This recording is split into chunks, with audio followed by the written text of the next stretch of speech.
नमस्कार मेरे प्यारे बच्चों। तो आपका स्वागत है इस अग्नि स्पेशल सीरीज में जो मैं आज 11.1 के नाम से लेके आया हूँ। ठीक है ना। तो 11th का मतलब फॉर क्लास 11, तो पॉइंट 1 का मतलब मेरा जो पहला बैच चालू हो रहा है, पॉइंट 1 का मतलब मेरा पहला बैच हो गया। इसी तरह से 12th वाले बच्चों के लिए आएगा अग्नि 12.1। ठीक है। तो आज मैं अपने 11th क्लास का एक बड़ा इंपॉर्टेंट चैप्टर स्टार्ट करने वाला हूं जिसका नाम है some basic principle and techniques. ठीक है ना। मतलब 11th क्लास का जो बड़ा इंपॉर्टेंट चैप्टर जिसका नाम है some basic principle and techniques. ठीक है। अब भाई इस चैप्टर में है क्या, इस चैप्टर की लंबाई तो बहुत ज्यादा है। ऑर्गेनिक केमिस्ट्री का चैप्टर है, चैप्टर की लंबाई बहुत ज्यादा है और चैप्टर बहुत छोटे छोटे टॉपिकों से मिलकर बनाया गया। ठीक है ना। जो चैप्टर्स है उसका जो पहला टॉपिक है, मेरे पास जो चैप्टर है उसमें आपका बेसिक ऑर्गेनिक केमिस्ट्री है। मतलब पहले पास क्या आता है, बेसिक ऑर्गेनिक केमिस्ट्री आता है। मतलब चैप्टर का जो इंट्रोडक्शन है वो बेटा है बेसिक ऑर्गेनिक केमिस्ट्री। दूसरा मेरे पास जो मेरे पास है आईयूपीएसी नोमेनक्लेचर। क्या है बेटा, आईयूपीएसी नोमेनक्लेचर। ठीक है ना। तीसरा मेरे पास है जिसको मैं बोलता हूँ बेटा रिएक्शन मैकेनिज्म। क्या बोलता हूँ बेटा, रिएक्शन मैकेनिज्म। मतलब चैप्टर जो है वो कई छोटे छोटे पार्टों से मिलकर बना हुआ है। तीसरा पार्ट मेरे पास है रिएक्शन मैकेनिज्म। चौथा पार्ट मेरे पास जो इस चैप्टर में है वो बेटा है आइसोमेरिज्म। क्या है बेटा, आइसोमेरिज्म। पांचवें नंबर पे मेरे पास है क्वालिटेटिव क्वालिटेटिव और क्वांटिटेटिव एनालिसिस। Quantitative analysis. ठीक है। और लास्ट में मेरे पास थोड़ा बहुत आता है इसका प्योरिफिकेशन। क्या आता है बेटा, प्योरिफिकेशन। क्या आता है बेटा, प्योरिफिकेशन। मेरे पास ये चैप्टर जो है वो इन टॉपिकों से मिलकर बना है। ठीक है। पहला मेरे पास है बेसिक ऑर्गेनिक केमिस्ट्री जिसमें कार्बन की वैलेंसी, कार्बन के कंपाउंड्स का क्लासिफिकेशन, कौन एरोमेटिक है, कौन नॉन एरोमेटिक है, कौन एंटी एरोमेटिक है, किस तरह से बताया गया वो बेटा इसमें आता है। ठीक है। दूसरा मेरे पास है आईयूपैक नोमेनक्लेचर। तीसरा मेरे पास है रिएक्शन मैकेनिज्म। चौथा मेरे पास है आइसोमेरिज्म। पांचवा है बेटा क्वालिटेटिव एंड क्वांटिटेटिव एनालिसिस। छठवें में आता है प्यूरिफिकेशन। ठीक। तो मैं बता देना चाहता हूं अपने बच्चों से कि बेटा ये जो स्टार्टिंग वाले दो हैं, ठीक है, इसके जो लेक्चर्स हैं वो आईयूपीएसी नोमेनक्लेचर के नाम से ऑलरेडी मेरी प्लेलिस्ट में पड़े हुए हैं। मतलब बेसिक ऑर्गेनिक केमिस्ट्री और जो आईयूपीएसी नोमेनक्लेचर है ये ऑलरेडी मेरे प्लेलिस्ट में ऑलरेडी पड़े हुए हैं 11 की प्लेलिस्ट में। तो ये दो आप उसमें से जाके कवर करें। मतलब कुल मिला के some basic principle and techniques हम लोग बेटा कहाँ से स्टार्ट करेंगे, आज रिएक्शन मैकेनिज्म से स्टार्ट करेंगे। ठीक है।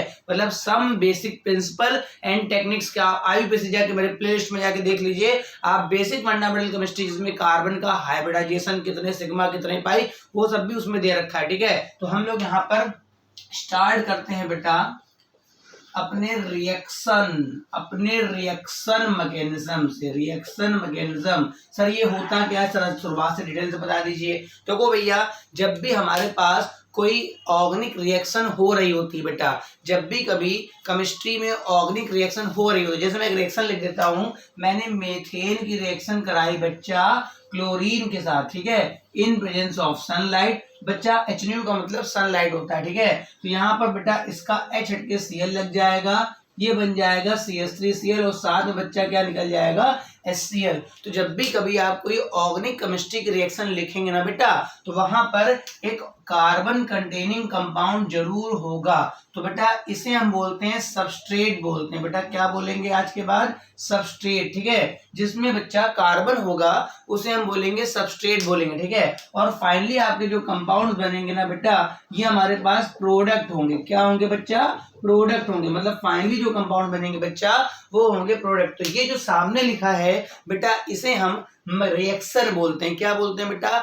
रिएक्शन बोलते हैं। जो सामने लिखा है जब जिसमें आपको सबस्ट्रेट और साथ में कंपाउंड और भी होगा वो बताएंगे रिएजेंट होता है और उधर की तरफ कुछ लिखा मिल जाए तो उसे बच्चा हम बोलते हैं आपका रिएक्शन। अब ये मैकेनिज्म सर क्या होता है, तो बेटा मैकेनिज्म का मतलब ये रिएक्शन कैसे प्रोसीड हुई है। मतलब रिएक्टेंट से प्रोडक्ट या सबस्ट्रेट से प्रोडक्ट मेरे पास कैसे बना है इसे बच्चा समझना है। तो इस प्रोसेस को हम बोलते हैं मैकेनिज्म। मतलब पहले कौन सा बॉन्ड टूटा, फिर कौन सा बॉन्ड टूटा, बॉन्ड टूटने के बाद क्या बने बेटा, बॉन्ड टूटने के बाद हमेशा एक स्पेसीज बनती है जिसको हम बोलते हैं इंटरमीडिएट। क्या बोलते हैं बेटा, इंटरमीडिएट। और उसके बाद जो बनता है फाइनली क्या बनता है, प्रोडक्ट। मतलब मेरे पास पहले सबस्ट्रेट होता है, सबस्ट्रेट के बाद जो बनता है ना बच्चा, वो पहले बनता है इंटरमीडिएट, टूटा फूटी होती है, तोड़ फोड़ होती है, बॉन्ड ब्रेक होते हैं, कार्बन की वैलेंसी 4 से 3 या 2 कभी कभी रह जाती है, तो जो बीच में बनता है उसे मोस्टली हम बोलते हैं इंटरमीडिएट। हाँ, कुछ रिएक्शनों में इंटरमीडिएट नहीं बनता है,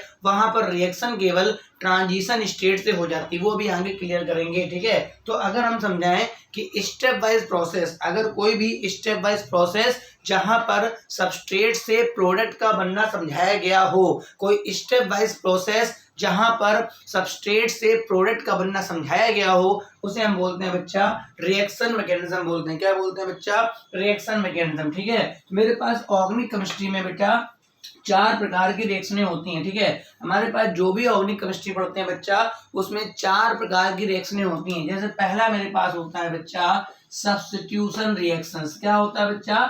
सब्स्टिट्यूशन रिएक्शन। ये रिएक्शनें वो हैं जिसमें किसी सबस्ट्रेट का कोई एटम हट करके वहां कोई दूसरा एटम आ जाएगा या कोई दूसरा ग्रुप आ जाएगा, मतलब एक हटेगा और दूसरा लगेगा, एक हटेगा और दूसरा लगेगा, तो इसे हम क्या बोलेंगे? मतलब कहीं पर कोई बैठा था बच्चा, तो वो हटा और कोई दूसरा व्यक्ति आकर बैठ गया, तो उसे हम बच्चा बोलते हैं सब्स्टिट्यूशन रिएक्शन। फॉर एग्जांपल अभी मैंने लिखा बेंजीन लिख लिया, ये बच्चा बेंजीन का फॉर्मूला होता है, बेंजीन में सब जगह पे H लगे होते हैं, ठीक है। इसको मैंने क्लोरीन दिया इन प्रेजेंस ऑफ FeCl3, बच्चा यहाँ कैटलिस्ट होता है, ठीक है। तो यहाँ बच्चा H के बदले क्या लग जाएगा? Cl लग जाएगा। ध्यान से देखिए, यहाँ बच्चा H के बदले क्या लग गया? Cl, और क्या निकल गया? HCl। तो पूरे प्रोसेस में क्या हुआ बच्चा कि बेटा एक एटम हटा और दूसरा एटम लग सकता है। या मैंने इसका नाइट्रेशन करा दिया। नाइट्रेशन कराने के लिए बेटा हम लोग लेते हैं कंसंट्रेटेड HNO3 लेते हैं और कंसंट्रेटेड H2O4 लेते हैं, ठीक है। तो यहाँ पर बच्चा H के बदले बेटा NO2 लग जाता है। क्या लग जाता है? NO2। ये बेटा ग्रुप आ गया, मतलब एटम के बदले एटम भी लग सकता है बच्चा और एटम के बदले ग्रुप भी लग सकता है। तो इस पूरे प्रोसेस को हम अपनी केमिस्ट्री में बोलते हैं सब्स्टिट्यूशन रिएक्शंस, ठीक है। आप अपने रिएक्शंस का जो बोर्ड पर लिखा है उसका आप स्क्रीनशॉट जरूर लेते जाइएगा, ठीक है। सेकंड पॉइंट मेरे पास आता है बच्चा एडिशन रिएक्शनें क्या होती हैं। सेकंड पॉइंट मेरे पास आता है बच्चा कि एडिशन रिएक्शनें क्या होती हैं। सर एडिशन रिएक्शनें, तो पहले मैं बता दूं, एडिशन रिएक्शनें मोस्टली जो ओपन चेन कंपाउंड जिसमें डबल बॉन्ड हो या फिर ट्रिपल बॉन्ड हो, वो सारे के सारे बेटा एडिशन रिएक्शंस देते हैं। फॉर एग्जांपल मैंने एथिलीन लिख लिया और एथिलीन पर मैंने HCl डाल दिया। क्या डाल दिया बच्चा? HCl, ठीक है। तो यहाँ डबल बॉन्ड है, डबल बॉन्ड का मतलब हो गया आपका जो कंपाउंड है वो अनसैचुरेटेड है। कैसा है बच्चा? अनसैचुरेटेड। तो यहाँ पर बच्चा एक H जुड़ जाएगा, एक Cl जुड़ जाएगा, H को जब मैं यहाँ जोड़ूंगा ना बेटा तो ये बन जाएगा CH3। यहाँ बच्चा सिंगल लगाना पड़ेगा क्योंकि तो कार्बन की वैलेंसी कितनी होती है? 4, 3 यहाँ पर, एक वहां, बाकी ये हो जाएगा CH2Cl। तो ये मेरे पास हो गया बच्चा एडिशन रिएक्शन। हाँ, जब भी कभी एडिशन रिएक्शन लगेगी तो पहले कंपाउंड होगा अनसैचुरेटेड, मगर बच्चा बाद में कैसा हो जाएगा? सैचुरेटेड हो जाएगा, ठीक है। फॉर एग्जांपल मैंने एसिटिलीन गैस ले ली, मैंने कौन सी गैस ले ली? Acetylene gas. इसको मैंने हाइड्रोजन गैस दिया in presence of nickel catalyst, heat कर दिया बच्चा, एक एक H जुड़ेगा तो पहले बन जाएगा CH2 डबल बॉन्ड CH2। ये डबल से फिर से सिंगल की तरफ जाएगा क्योंकि जब तक सिंगल नहीं बन जाएगा तब तक आपका एडिशन रिएक्शन चलता रहेगा। तो बच्चा एडिशन रिएक्शन कहाँ पर होती हैं? जहां पर या तो डबल बॉन्ड हो या तो मोस्टली क्या हो? ट्रिपल बॉन्ड हो, वहां पर बच्चा एडिशन रिएक्शन होती है, ठीक है। तीसरा मेरे पास आता है, मेरे पास जिसको मैं बोलता हूँ एलिमिनेशन रिएक्शंस, ठीक है ना बच्चा। ये मेरे पास 2 रिएक्शनें हो गई, एक का नाम हो गया सब्स्टिट्यूशन रिएक्शन, दूसरे का नाम क्या हो गया बच्चा? Addition reaction. तीसरा मेरे पास जो आता है बच्चा, तीसरी ऑर्गेनिक केमिस्ट्री रिएक्शन कौन सी होती है बच्चा? Elimination reaction. क्या होता है बच्चा? Elimination reaction. इसमें क्या होगा? आपका जो सबस्ट्रेट का मॉलिक्यूल होगा इससे कोई छोटा मॉलिक्यूल जैसे वाटर निकल जाए, N2 निकल जाए, CO2 निकल जाए, सबस्ट्रेट के मॉलिक्यूल में से कोई बच्चा छोटा मॉलिक्यूल निकल जाएगा बच्चा, तो आपका जो कंपाउंड सैचुरेटेड था मगर कुछ निकलने के बाद उसको होना पड़ेगा अनसैचुरेटेड, तो उसे हम बोलेंगे बेटा एलिमिनेशन रिएक्शन। फॉर एग्जांपल मैंने कहीं पर इथाइल अल्कोहल ले लिया, ये बेटा एग्जाम्पल इथाइल अल्कोहल का है, ठीक है। इसका मैं डिहाइड्रेशन कराऊंगा। क्या कराऊंगा? डिहाइड्रेशन। बेटा डिहाइड्रेशन का मतलब क्या होता है? जहां में से वाटर निकल जाएगा उसे मैं बोलता हूं डिहाइड्रेशन। आपका पसीना निकल गया, आप बोलोगे डिहाइड्रेशन हो गया, ठीक है। तो इसका एक्शन मैं कराऊंगा बच्चा कंसंट्रेटेड H2O4 के साथ और हीट करूंगा, पानी अपने आप नहीं निकलेगा, उसके लिए कोई डिहाइड्रेटिंग एजेंट चाहिए होगा। तो पानी निकालने के लिए हम लोग इस्तेमाल करते हैं कंसंट्रेटेड H2SO4। अभी एक सिंपल सी भाषा में, इस वाले कार्बन से बच्चा OH निकल जाएगा, इस वाले कार्बन से बच्चा H निकल जाएगा, तो यहाँ बचेगा बच्चा CH2 और डबल लगाना पड़ेगा वरना कार्बन की वैलेंसी नहीं पूरी हो पाएगी। तो यहाँ पर भी बचेगा CH2, साथ में आपको लिखना हो तो लिख दीजिए H2O। ठीक है, तो ये मेरे पास एल्कीन बन गया। एल्कोहल के डिहाइड्रेशन से मोस्टली केसेस में क्या बन जाता है, एल्कीन बन जाता है। ठीक है ना, तो मैं बोल रहा हूँ ये एलिमिनेशन रिएक्शन है जहां पर सबस्ट्रेट से मेरे पास कोई मॉलिक्यूल निकल गया होगा। ठीक है, और चौथा मेरे पास होता है बच्चा रीअरेंजमेंट रिएक्शंस। ठीक है, एलिमिनेशन में क्या है, पहले मॉलिक्यूल आपका था सेचुरेटेड मगर बाद में कैसा हो जाएगा, अनसेचुरेटेड। फोर्थ नंबर पे बच्चा आता है हमारे पास रीअरेंजमेंट रिएक्शंस। ये सर क्या होती हैं बेटा, इसमें ना तो कुछ जुड़ता है ना कुछ हटता है, केवल एक ही मॉलिक्यूल के अंदर एटम्स की शिफ्टिंग हो जाती है। फॉर एग्जांपल मैंने ये ढक्कन हटा करके यहाँ पीछे सेट कर दिया। ठीक है, अब ये ढक्कन ना मैंने अलग किया ना ढक्कन अलग से जोड़ा, केवल रीअरेंज कर दिया। ठीक है, आपके घर में पलंग कहीं पड़ा हो, आप उसे जाके छत पे टांग दो तो बेटा वो रीअरेंजमेंट हो गया। पलंग को फेंक दो घर से, एलिमिनेशन हो गया। नया पलंग घर में डलवा दो, वो बेटा एडिशन हो गया। ठीक है ना, तो रीअरेंजमेंट में कुछ हटेगा नहीं। फॉर एग्जाम्पल पहले कोई मॉलिक्यूल ABC लिखा था, इसको मैंने हीट कर दिया तो वो बच्चा ACB बन गया। आप देखिए पहले एटम B बीच में था मगर ABC अभी भी है, ABC अभी भी है, मगर अब बच्चा बीच में क्या आ गया, C आ गया। चूंकि बच्चा बीच में C आ गया तो मैं बोलूंगा रीअरेंजमेंट। बड़ा फेमस एग्जांपल है, मेरे पास एक मॉलिक्यूल है NH4CNO। ठीक है, बहुत ही फेमस है, इसको बेटा बोलते हैं अमोनियम साइनेट बोलते हैं। क्या बच्चा बोलते हैं, अमोनियम साइनेट। इसको जब मैं हीट करता हूं ना बच्चा तो यहाँ से यूरिया बन जाता है। ठीक है, पहला ऑर्गेनिक कंपाउंड लैब में यही बनाया गया था। क्या बन जाता बच्चा, यूरिया। अब देखिए यहाँ के एटम्स और यहाँ के एटम्स सेम है। ठीक है, केवल यहाँ का जो अरेंजमेंट है और बच्चा यहाँ का जो अरेंजमेंट है वो डिफरेंट है, इस वजह से हम इसको बोलेंगे यहाँ पर रीअरेंजमेंट हो गया है। तो बेटा मेरे पास 4 प्रकार की केमिकल रिएक्शंस हो गई। पहला हो गया सब्स्टिट्यूशन, दूसरा हो गया एडिशन, तीसरा बच्चा हो गया एलिमिनेशन और चौथा मेरे पास क्या हो गया, रीअरेंजमेंट। अब आता है एक बार फिर से एक बार देखते हैं कि हमारे जब भी कोई रिएक्शन मैकेनिज्म होगी तो वहां पर एक सबस्ट्रेट होगा बच्चा, सबस्ट्रेट वो होगा जहां कार्बन होगा। ठीक है, इसके साथ इसके बगल में हमेशा एक लिखा होगा अटैकिंग रिएजेंट, इसके बिना तो रिएक्शन ही नहीं होगी। एक बेटा अटैकिंग रिएजेंट होगा, जैसे मैंने एथिलीन में H2 गैस दी थी या HCl दिया था, तो सबस्ट्रेट के अलावा जो भी साथ में लिखा होगा वो होता है अटैकिंग रिएजेंट। ठीक है, ये बच्चा इस पे अटैक करता है। ठीक है, ये इस पे अटैक करेगा तो सबस्ट्रेट के बॉन्ड वगैरह टूट फूट जाएंगे। कोई भी अगर तुम्ही को मारने लग गया तो तुम्हारे बॉन्ड नहीं टूट जाएंगे, हाथ पैर नहीं टूट जाएंगे। तो बेटा ये इस पे अटैक करेगा तो सबस्ट्रेट के बॉन्ड टूटेंगे। सबस्ट्रेट के बॉन्ड टूटने के बाद जो बच्चा बनता है उसे हम बोलते हैं इंटरमीडिएट। ये काफी रिएक्टिव होता है। रिएक्टिव इस वजह से क्योंकि ये झुलझुलाहट में होगा, उलझन में होगा, क्योंकि इसके हाथ पैर टूट चुके हैं। तुम्हारे ही हाथ पैर टूट जाएंगे तो तुम्हें गुस्सा बढ़ जाएगा, आए दिन गुस्सा चिड़चिड़ाहट मुनमुनाहट होगी। तो ये रिएक्टिव है, क्रियाशील है, सोचेगा फटाफट मेरा जो हाथ टूट गया है वो फटाक से ठीक हो जाए। कुल मिला के ये चाहेगा मैं जल्दी से बेटा क्या बन जाऊं, प्रोडक्ट बन जाऊं। क्या बन जाऊं बच्चा, प्रोडक्ट बन जाऊं। ठीक है ना, तो कुल मिला के जब भी कोई रिएक्शन मैकेनिज्म चलेगी तो वहां पर एक सबस्ट्रेट होगा।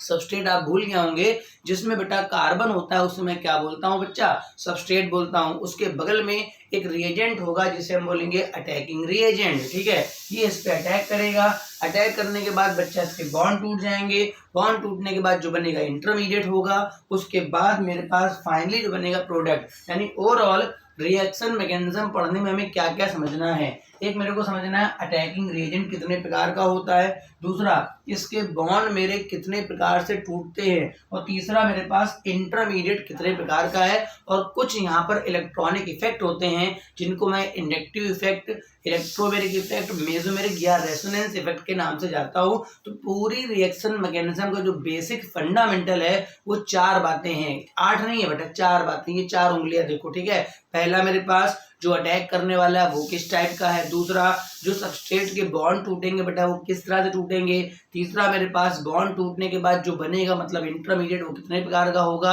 और चौथा मेरे पास कुछ स्पेशल इलेक्ट्रॉनिक इफेक्ट हैं, आप स्क्रीनशॉट ले सकते हैं। ठीक है, अब मैं सबसे पहले अपना समझाता हूँ कि भाई मेरे पास बॉन्ड फिशन क्या होता है, मतलब मेरे पास बॉन्ड कितने प्रकार से टूट सकता है। ठीक है, बॉन्ड फिशन किसी भी ऑर्गेनिक रिएक्शन में बच्चा बॉन्ड फिशन दो प्रकार का होता है। भाई कोई भी अगर बॉन्ड बना होगा, ध्यान से बात सुनेंगे, कोई भी अगर बॉन्ड बना होगा तो बच्चा दो इलेक्ट्रॉन की शेयरिंग से बना होगा। अगर यहाँ पर ए और बी के बीच बॉन्ड बच्चा बना है ना, तो यहाँ पर एक इलेक्ट्रॉन ए का होगा बच्चा और एक इलेक्ट्रॉन बी का होगा बच्चा। ठीक है, और दूसरा इलेक्ट्रॉन यहाँ पर ए और बी में शेयरिंग, इक्वल शेयरिंग है। अगर हमारे पास कोई बॉन्ड फिशन इस प्रकार से हो, देखो जब भी कोई बॉन्ड टूटेगा ना बेटा, तो उसके दो इलेक्ट्रॉन हमेशा खाली हो जाएंगे। ठीक है, फ्री हो जाएंगे। कहीं पर कोई बॉन्ड बनाना हो तो दो इलेक्ट्रॉन चाहिए होंगे। ठीक है, कहीं कोई बॉन्ड टूटेगा तो दो इलेक्ट्रॉन फ्री होंगे। अगर कोई बॉन्ड इस तरह से टूटे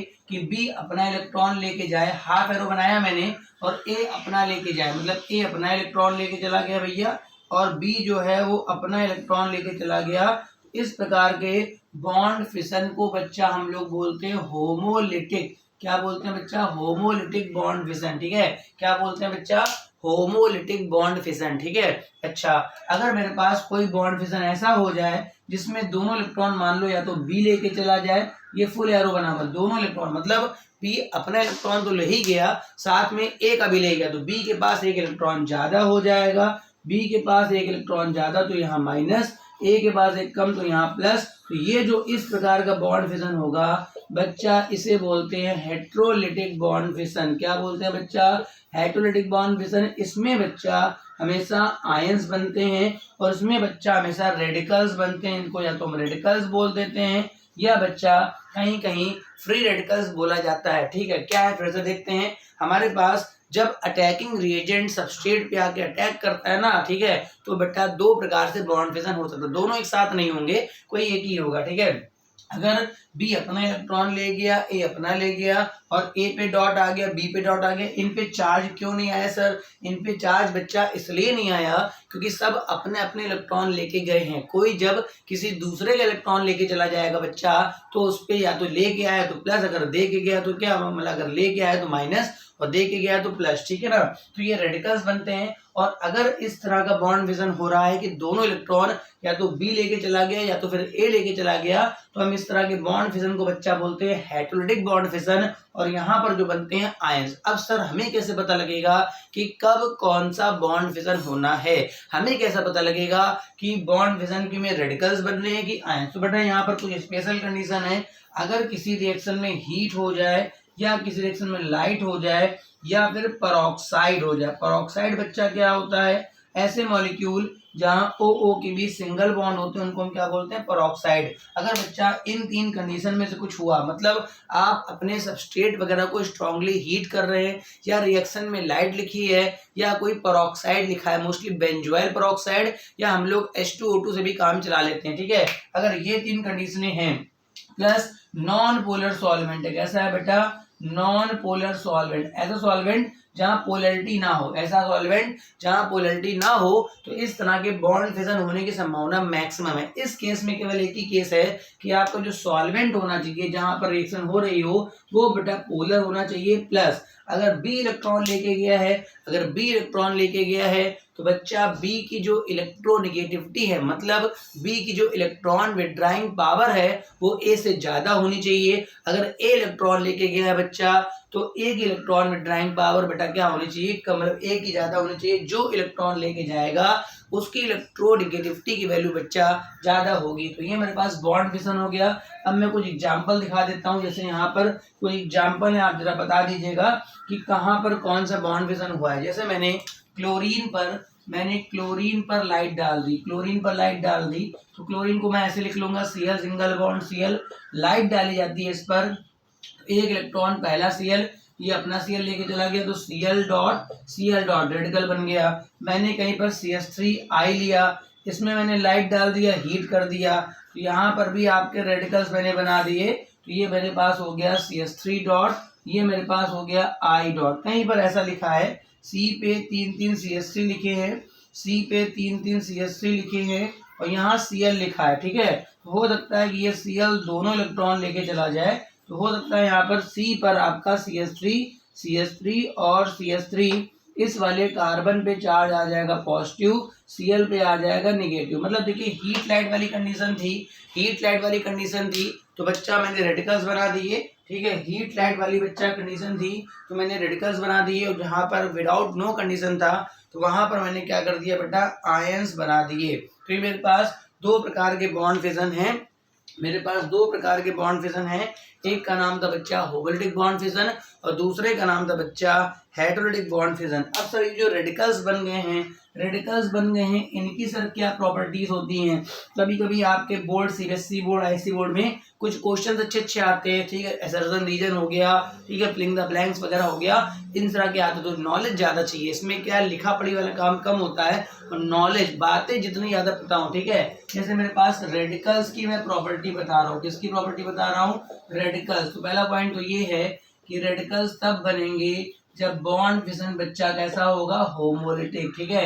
अगर आपका बॉन्ड फिजन होमोलिटिक होगा तो रेडिकल्स बनेगा। दूसरा, इन प्रेजेंस ऑफ हीट होना चाहिए, लाइट होना चाहिए या पेरोक्साइड, तभी रेडिकल्स बनेंगे, ठीक है। तीसरा पॉइंट आपका हो गया बच्चा, रेडिकल न्यूट्रल होते हैं। बच्चा कैसे होते हैं, न्यूट्रल, इन पे ना तो प्लस होता है ना माइनस। अच्छा, रेडिकल्स में क्या होता है, रेडिकल्स की इंटरमीडिएट हैं, बॉन्ड टूटने के बाद बने तो इनको जल्दी होगी रिएक्शन करने की, और भी रिएक्शन करके अपना बॉन्ड बनाए फटाफट, तो रेडिकल्स रिएक्टिव होते हैं। सभी इंटरमीडिएट कैसे होते हैं बच्चा, रिएक्टिव। अच्छा, रेडिकल्स के पास एक डॉट है, एक अकेला इलेक्ट्रॉन है, तो अकेला इलेक्ट्रॉन बेटा हमेशा अकेला अनपेयर्ड होता है, इस वजह से रेडिकल्स मेरे होते हैं पैरामैग्नेटिक। क्या होते हैं बच्चा, पैरामैग्नेटिक। बात समझ रहे हैं? तो ये मेरे पास रेडिकल्स की प्रॉपर्टीज है। किसकी प्रॉपर्टीज है, रेडिकल्स कब कब बनते हैं या क्या क्या कंडीशन है, ठीक है ना। उसके बाद अगर मेरे पास आयंस की बात करें, तो बेटा आयंस जो बनेंगे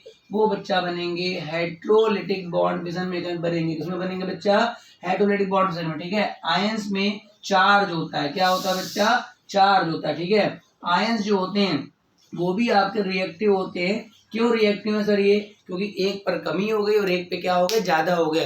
कमी भी अच्छी बात नहीं है, ज्यादा भी हो गया तो भी अच्छी बात नहीं है। पैसा बहुत ज्यादा आ गया तो भी कभी कभी समस्याएं हो जाती हैं, बहुत कम है तो भी समस्या तो है ही है, ठीक है। फोर्थ नंबर पे मेरे पास जो रेडिकल्स होते हैं ये बच्चा डायामैग्नेटिक होते हैं। डायामैग्नेटिक क्यों होते हैं, क्योंकि इसमें देखो भाई, या तो एक के पास इलेक्ट्रॉन नहीं है और एक के पास है तो दो दो है, कितने हैं, पूरा पूरा जोड़ा है, तो जोड़ा जो होगा वो पेयरिंग कर लेगा, क्या कर लेगा, पेयरिंग कर लेगा। इस वजह से रेडिकल जो आयंस होते हैं बेटा कैसे होते हैं, डायमेटिक। तो मेरे पास बॉन्ड फिजन हो गया। इसके बाद हम लोग बात करेंगे अपने अटैकिंग रिएजेंट की, कि हमारे पास अटैकिंग रिएजेंट कितने प्रकार के होते हैं। हम लोग बात करेंगे बच्चा किसकी, अटैकिंग रिएजेंट की।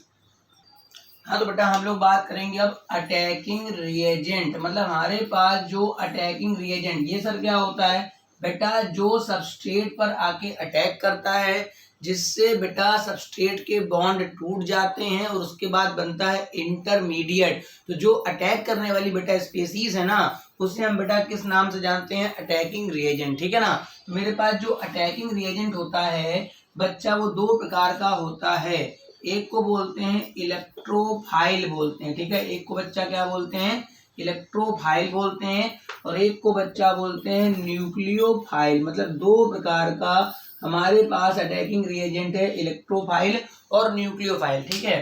देखो भाई, इलेक्ट्रो का मतलब इलेक्ट्रॉन होता है और फाइल का मतलब चाहिए। तो भाई जिसको इलेक्ट्रॉन चाहिए, तो इलेक्ट्रॉन जिसको चाहिए होगा उसे हम इलेक्ट्रोफाइल बोलेंगे। और न्यूक्लियो मतलब होता है न्यूक्लियस, न्यूक्लियस पे होता है बेटा प्लस चार्ज, और फाइल का मतलब चाहिए, तो जिसको न्यूक्लियस चाहिए उसे हम क्या बोलेंगे बच्चा, न्यूक्लियोफाइल। तो देखो बेटा, इलेक्ट्रॉन उसे चाहिए होंगे जिसके पास सीधी सी भाषा में है इलेक्ट्रॉन की कमी होगी, जिसके पास क्या होगी बच्चा, इलेक्ट्रॉन की कमी होगी, या ये बोल दें जिसके पास इलेक्ट्रॉनों की डिफिशियंसी होगी, ठीक है। तो जिसके पास बच्चा इलेक्ट्रॉनों की डिफिशियंसी होगी, जिसके पास इलेक्ट्रॉनों की कमी होगी, उसे हम इलेक्ट्रोफाइल बोलेंगे, ठीक है। इसी तरह से न्यूक्लियोफाइल का मतलब जो इलेक्ट्रॉन रिच होगा, जो इलेक्ट्रॉन रिच दिखेगा, जिसके पास इलेक्ट्रॉन डेंसिटी मेरे को ज्यादा दिखेगी, उसे मैं बच्चा न्यूक्लियोफाइल बोलूंगा। मतलब इलेक्ट्रोफाइल मेरे पास क्या है बच्चा,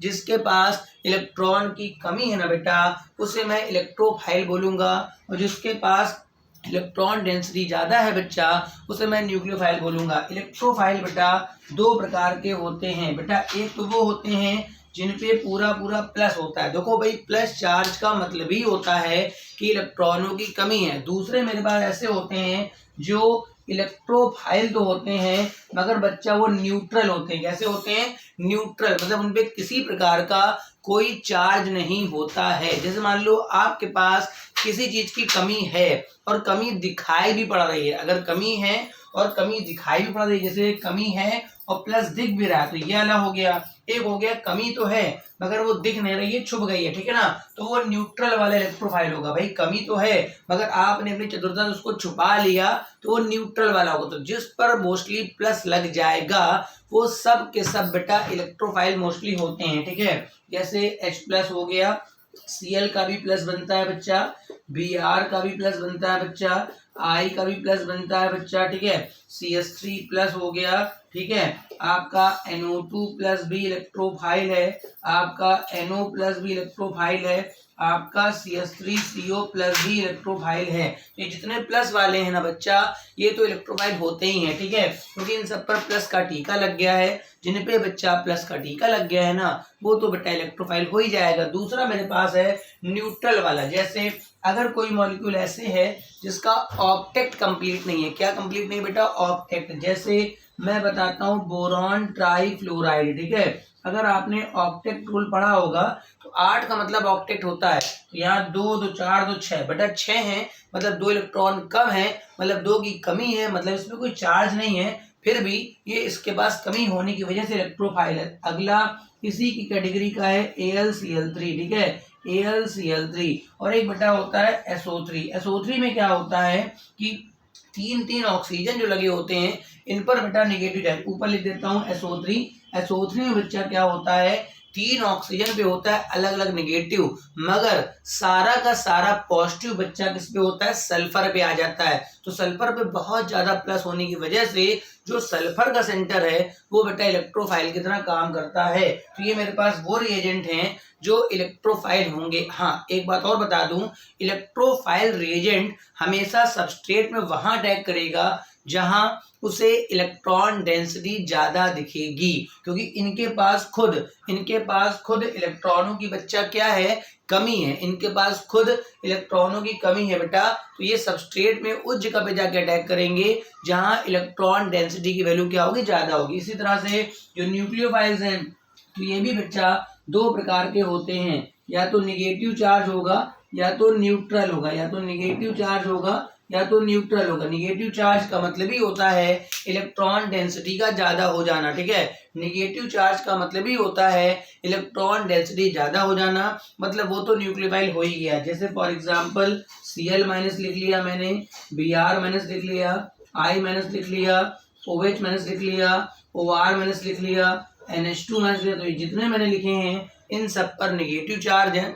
Cn- लिख लिया मैंने, Cn-, Nc-, तो ये जितने भी हैं बच्चा सब न्यूक्लियोफाइल हैं, क्योंकि इन सब पर साफ साफ आपको निगेटिव चार्ज दिख रहा है, ठीक है। न्यूट्रल वाले में कौन से होंगे बेटा? कुछ मॉलिक्यूल ऐसे होंगे जिनके सेंटर वाले एटम पे लोन पेयर होगा, मतलब 2 इलेक्ट्रॉन एक्स्ट्रा होंगे और उनका ऑक्टेट भी कंप्लीट होगा। अगर किसी मॉलिक्यूल के सेंट्रल एटम पे बच्चा अगर लोन पेयर दिखाई पड़ रहा है, बच्चा क्या दिखाई पड़ रहा है? बच्चा लोन पेयर दिखाई पड़ रहा है और ऑक्टेट भी कंप्लीट है, मतलब वो लोन पेयर ज्यादा है, उसके पास किसी को दे भी सकता है, फॉर शेयरिंग दे सकता है, किसी को दे देगा तो उसके कम हो जाएंगे। जैसे वाटर लिखा मैंने, वाटर लिख दिया, तो वाटर में बच्चा क्या होता है? O के पास 2 लोन पेयर होते हैं, ठीक है। मैंने अमोनिया लिख दिया, तो अमोनिया में बच्चा N के पास बेटा 1 लोन पेयर। तो एक बात ध्यान रखना, अगर ऑक्सीजन पे 2 बॉन्ड बने हैं, बच्चा ध्यान रखना, अगर ऑक्सीजन पे 2 बॉन्ड बने हैं तो उस पे 2 लोन पेयर हमेशा होंगे। नाइट्रोजन पे अगर 3 बॉन्ड बने हैं तो 1 लोन पेयर जरूर होगा, वो आप इलेक्ट्रॉन काउंट करके गिन सकते हैं, ठीक है। मैंने एल्कोहल ले लिया, एल्कोहल अभी O पे 2 बॉन्ड है तो लोन पेयर हो गया न्यूक्लियोफाइल। अगर मैं ईथर लिख देता हूँ, ईथर में भी O के पास 2 लोन पेयर न्यूक्लियोफाइल। मैंने प्राइमरी एमीन लिख दिया, प्राइमरी एमीन में N के पास 3 बॉन्ड 1 लोन पेयर न्यूक्लियोफाइल। मैंने सेकेंडरी एमीन लिख दिया, 2 R लगेंगे और यहाँ पर लोन पेयर न्यूक्लियोफाइल। मैंने टर्सरी एमीन लिख दिया न्यूक्लियोफाइल। तो ये जितने भी हैं बच्चा वो सब न्यूट्रल वाले न्यूक्लियोफाइल्स हैं। फटाफट इनका आप स्क्रीनशॉट ले लीजिए, ठीक भाई साहब, बन गया होगा।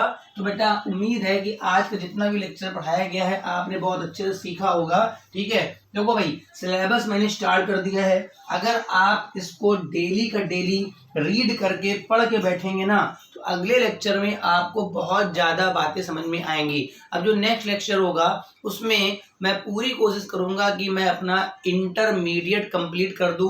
क्या कंप्लीट कर दूं बच्चा?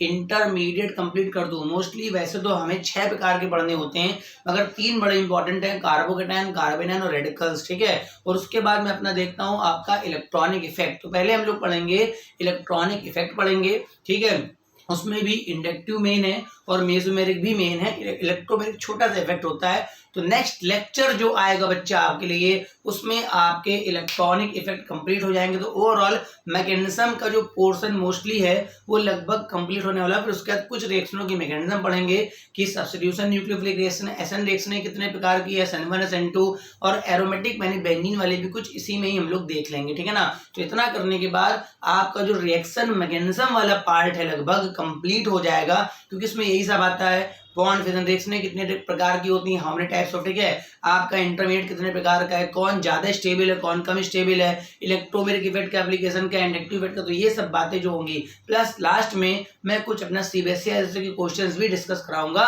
मगर टॉपिक के कंप्लीट होने के बाद। Thank you for the watching lecture. अगर आपने यूट्यूब पे मेरा ये चैनल सब्सक्राइब ना करा हो तो सारे लेक्चर्स देखने के लिए आप चैनल को सब्सक्राइब कर लीजिए, तभी आपके पास नोटिफिकेशन आएगा। और मेरे पास मैं बता दूं जिन लोगों ने आईयूपीएससी नहीं पढ़ी है इसी चैप्टर में आता है, वो 7 लेक्चर आईयूपीएससी के पढ़े वो देख लीजिए और उसी के पहले लेक्चर में basic fundamentals of organic chemistry पढ़ाया गया। Thank you for watching.